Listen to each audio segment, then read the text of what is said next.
Friday, July 31st. I'm Blair Kirchhoff, and let's end this busy week in Kansas City sports with some voices.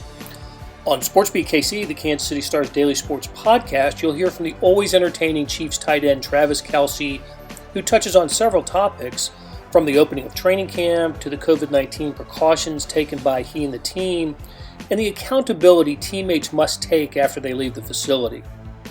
After Kelce, we'll hear from another Chief, running back Damien Williams. You know by now Williams has opted out of the season. Chiefs beat writer Herbie Teope and I discussed the topic on Thursday's show. At the time of the announcement, we didn't know the reason for the opt-out, but we learned it was a family matter after listening to an interview Williams did with Sirius XM Radio. You'll hear a portion of that interview. After a break, we change sports. First, you'll hear from Sporting KC coach Peter Vermes, who took questions after Thursday night's disappointing loss to Philadelphia in the knockout round of the MLS's back tournament. Vermes is top-notch in these situations, rare as they are. He vividly expresses his disappointment without throwing a player under the bus. Other coaches can take a lesson in publicly handling defeat from Vermes. And we'll wrap up today's show with a clip from the starting pitcher in the Royals home opener tonight, Kris Bubic. Bubic was drafted in 2018, and he's the second member of that class who's been fast-tracked to the majors following Brady Singer. Bubic tells us how he got the news earlier this week that he would get the starting assignment. Okay, so let's start with Travis Kelce, who spoke to reporters on Thursday. We are going to take questions, Trav, and we're going to start with Sam McDowell. Go ahead, Sam. Hey, what's up, Travis? I'm just wondering, obviously you've been in the facility. We can see you're wearing a mask, so you've seen all the COVID protocols. What are your general thoughts about, being back at camp through what's going on right now, and how safe do you feel? I'm not going to lie. I feel pretty good about the situation we have here in Kansas City. I know everyone's not as fortunate to have the head athletic training staff and all the docs that we do here in Kansas City. I get it, but everything that we're checking all the boxes out here in KC, and it's really making us feel at home. And I know it's a league-wide protocol, so it's not just us. Everybody has to follow these guidelines, and I'm just excited to be back in the building with the guys. Let's go to Matt Mcmullen. Go ahead, Matt. Hey, Travis. Thanks for doing this, man. With two dogs fighting. Sorry about that. Been a unique offseason, obviously. Haven't been in the facility at all in quite a while. To be back and just focusing on football with your teammates again for the first time in a while. What's your mentality like heading into this camp and this season? It kind of feels like we're behind on the 8 ball here. Just kind of play catch up right now, and it's just good to be around the guys. I mean, the meeting last night, it was long and insightful and informative, but just the small locker room talk that we got to have with some of the guys catching up with everybody, it's it makes you feel at home. It makes you feel like you're back in the building again with the guys you went out and won it with last year. So it's definitely a good feeling to be back. Let's go to Pete Sweeney. Go ahead, Pete. Hey, Travis, thanks again for taking some time. I was curious, you're entering your 8th camp here. You've been in the league now a long time. What type of things do you think that you could still work on to maybe even improve going into this year? And then other question, Blake Bell has moved on. What are some things that maybe you look for in someone who's going to be your number 2? Well, I'll start with that one first. We have a great room, and Coach Tom Melvin always gets the guys ready to go. I know he's always harping on me to sharpen the tools and get better at your strengths, but also the weaknesses. We have to rise to the occasion, and definitely.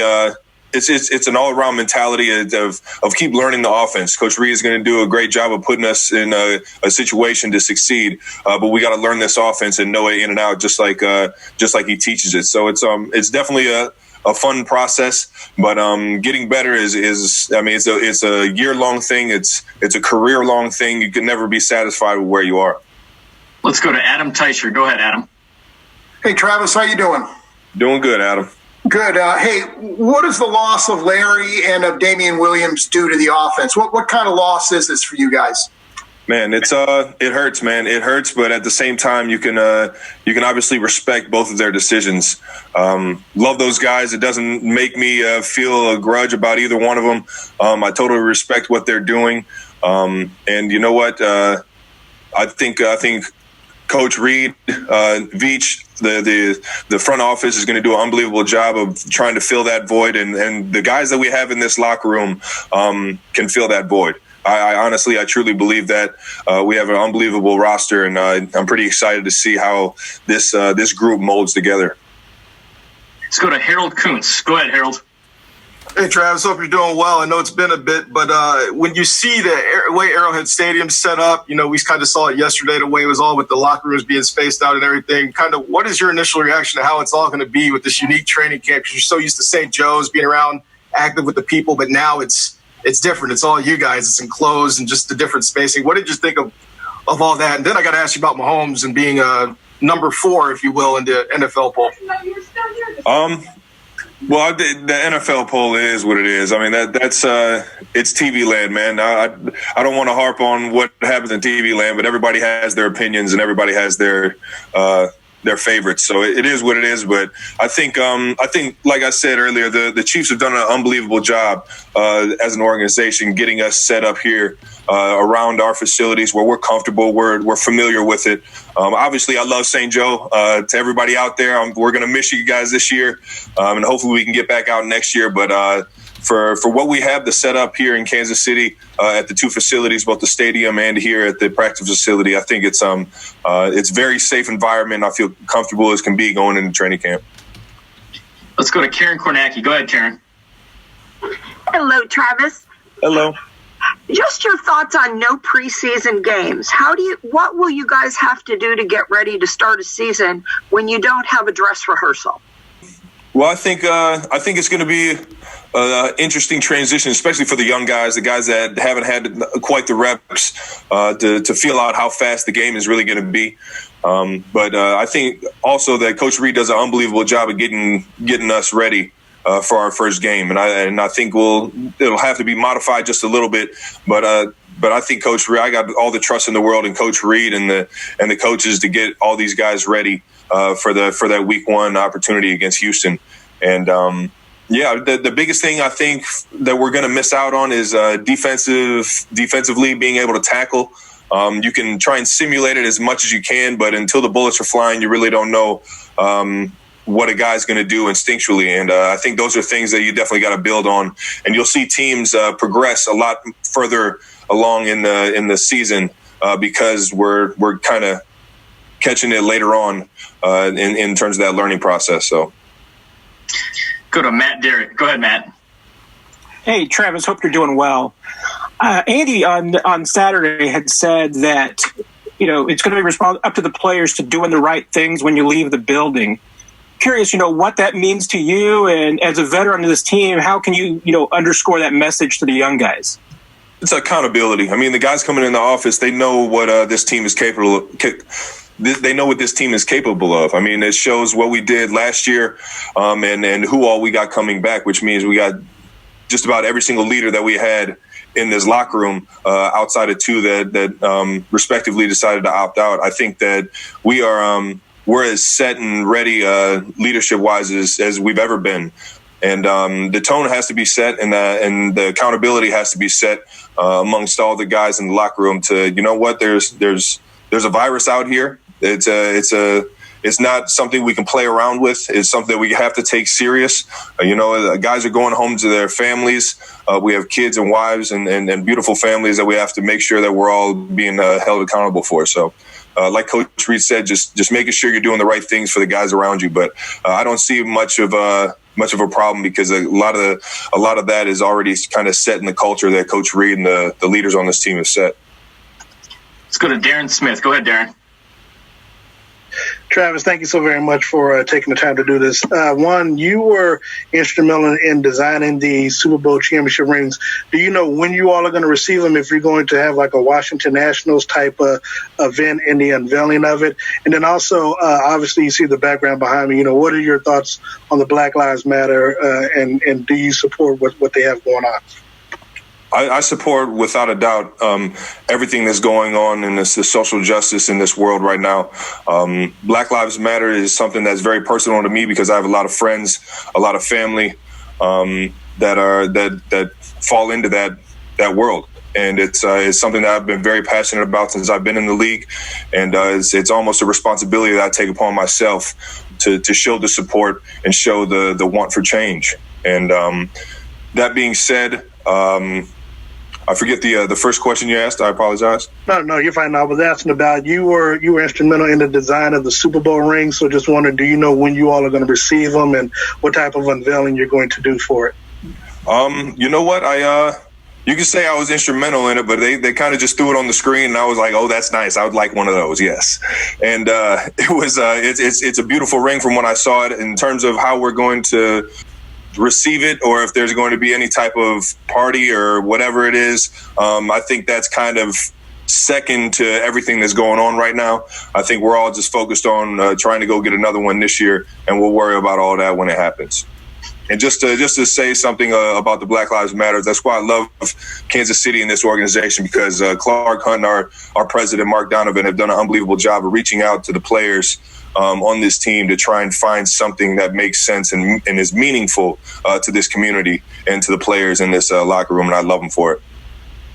All right, guys, we've got 3 more hands up. We'll make these our final ones. Let's go to Pete Sweeney. Go ahead, Pete.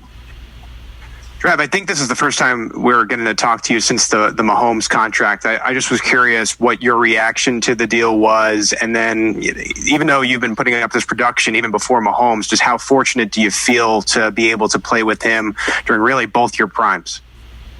Yeah, I think, I mean, you can hype up Mahomes all you want, man. I'm a firm believer that, well, let me say this. Let me restart that. Obviously I'm a big fan of Pat's. Pat is the unbelievable. I think he's the best player in the National Football League. You can't tell me there's a better quarterback than him. That's for sure. You can turn on whatever film you want. He's the best player in the National Football League in my mind, and he led us to a Super Bowl because he is that. I was very fortunate to have a great quarterback in Alex Smith. I've always thought very highly of him. Excited to see what he's got going out in Washington right now. And yeah, I think moving forward that when Pat got into the huddle, it was just a little bit different, man. And it is what it is. I think he brought a different energy, a different style of the game that even I was a little bit more accustomed to, just going out there and playing ball in the backyard type football. And as he progresses, as he starts to learn more about defenses and gets into the defensive coordinator's minds, I mean, his game is just going to keep going up and up until probably something that we've never seen before, if what he's doing already isn't something that we've seen before. So I think it's a fun time to be a Kansas City Chief, and it's because 1-5 is in the building for sure. Let's go to Nate Taylor. Go ahead, Nate. Hey, Travis, good to see you. We got to listen to Rick Burkholder a few days ago try to explain the process to us as to what's going on at your guys' facility. I'm just wondering, from a player standpoint, how important was it to hear his direction of what you guys would be doing, and just how guys are getting accustomed to the new layout in terms of locker room, and as many guys as you can try to interact with, even though obviously football is the ultimate team sport?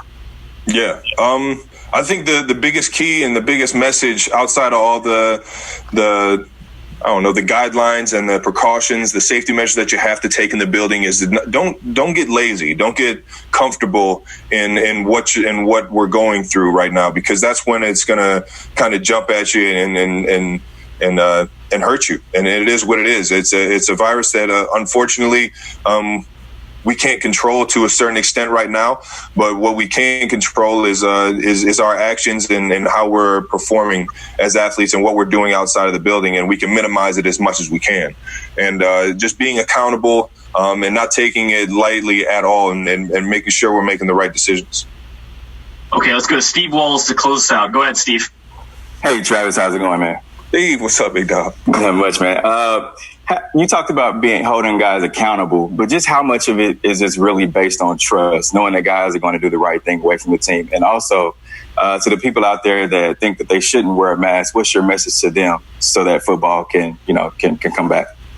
I think it goes way, way, way beyond football, man. Wearing a mask is if you want to get down to the nitty gritty, it's life or death for a lot of people.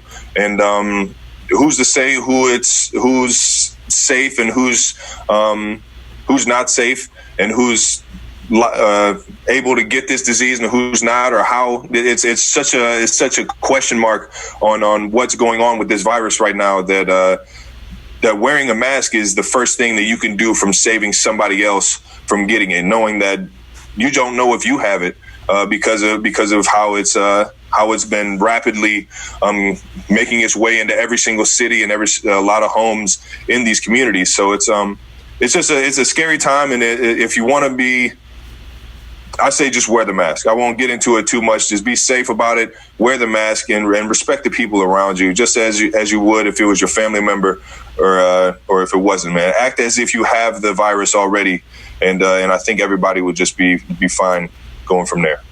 For me, it was just kind of cut straight, simple, right to it. I'm dealing with a family matter. My mom was just diagnosed with cancer, and it's stage 4. So, there was no other, that was my decision, with everything that was going on. And, she was, the only one there for me, I never had the opportunity, to have my dad there. So, my mom is, my rock, my everything. So, during a hard time like this, I think, I should be next to her every step. Well, that is great to hear, Damien, and I'm sorry to hear that, number one, and obviously you'll be her rock as well. And as it relates to football, I mean, for you, football becomes on the back burner. There's no doubt about that, and what you're dealing with your mother, and maybe just touch on that, because it doesn't sound like it was that hard of a decision for you, because you seem to be a merging piece with the Kansas City Chiefs. No, yeah, most definitely. It was hard, I sat down, talked to everybody in, in my circle, family and everybody close to me. And, my mom, she just was like, whatever decision, I'm behind you. But at the end of the day, it's hard, football is my life, especially coming off, a championship and wanting to do a repeat, which, I know they're going to handle that. But at the end of the day, it's just something personal, I had to handle. How was Coach with that? I'm sure he was very compassionate about it. Andy's a wonderful human being. Oh, no, yeah, most definitely. I only really got to speak to Brett Veach about it. And, but like I say, everything just was so sudden. This really just happened. And I'm on the phone with you guys right now, so. Hey, it's Blair. We have a special subscription offer for SportsBeat KC listeners, unlimited digital access to the Kansas City Star's award-winning sports coverage. Sign up now for 1 year of Sports Pass for access to all the sports news, features, and columns presented on the kansascity.com site, and it's only $30. That's a 40% savings off our regular rate. Your subscription will automatically renew after the initial term at $50 unless you tell us to cancel. Your subscription helps support the sports coverage of kansascity.com and the Kansas City Star, and that support has never been more important. Please visit kansascity.com/SportsBeatKC offer to get this special offer. And as always, thanks for listening. Welcome back to SportsBeat KC. Now let's hear from Peter Vermes, who called Thursday night's loss to the Philadelphia Union embarrassing after Sporting surrendered 3 first-half goals. The final score was 3-1. After that, we'll hear from Kris Bubic, who will make his Major League debut tonight in the Royals home opener. General thoughts on the game as a whole, and then the second one, thoughts on your defence in the first half specifically. So as the whistle blew, the other team wanted the game, and we as a team, we didn't. We were not in the game. It took 3 goals to wake us up. And that's the simple thoughts on the game. By the time we woke up, unfortunately, things didn't fall our way, and we deserved that based on the fact that they wanted it more than us, and that was really the game. Defensively, it's not the defense; it's the team. It's the mentality to go and compete and win the game. We didn't want to go compete and win the game today. Next question, we'll go to Jonathan Segal. Jonathan, your line is open. Hi, Peter. You mentioned after 3 goals it woke the team up. But was there a specific moment where you felt like, okay, we're starting to get into this a little bit? Or was that maybe a little too late for your liking, perhaps? And I would assume yes. I thought when we were 2-0, I thought we were still capable to get back in the game. When it went 3-0, and the goals that we gave up on two of our set pieces, shame on us. Very disappointed. in that respect. I never have a problem with getting beat by a team that just does incredible things against us. Be fair to them, they did. They scored 2 very good goals on counters. We were completely unorganized, but there was so many other aspects of the game that we were just not good enough. So, did I ever think we were in the game? I always think that, I have a belief personally that that you can come back. But when you see that there's not life in the team, okay, there's individuals that worked hard and wanted to win and wanted to fight. But unfortunately, the game's not played as individuals; it's played as a team. And today, the team was not ready to win. Didn't compete. Next question will go to Franco Panizo. Franco, your line is open. Thanks, man. Peter, you said that they wanted it more than you guys. Why do you think that was? Why weren't you guys up to listen, that? I only have one thing when that happens. It's my fault, and so I can easily take blame because if the team's not ready, it's my fault. So the team wasn't ready, and it is my fault. What I will say is, and I will say it this way, is that very, very seldom, as I've been coached at this club, I've gone into a game with our team where they came out and they just weren't into the game. They didn't want to win, especially a knockout round. When we've been in, we won plenty of Open Cups. We've been in playoff games, whatever. To come out and play the way we did in the first half, it was embarrassing. It was embarrassing, and so that's on me. And I can tell you this. I'm not sure why that is. The good thing is I have some time now to figure that out, and figuring that out is going to be at the expense of everyone else, meaning all the players in the team, because I can't sit through 90 minutes of the kind of game that we had today. Even though I thought in the second half we tried to come back, but it's easy when you're down 2-0, 3-0. It's easy to now all of a sudden start to fight, and the other team takes the foot off the gas pedal. The psychological change in your mind is an easy one. It's what do you do when it's 0-0, and how do you play? And when it was 0-0, we fell very, very short of our quality.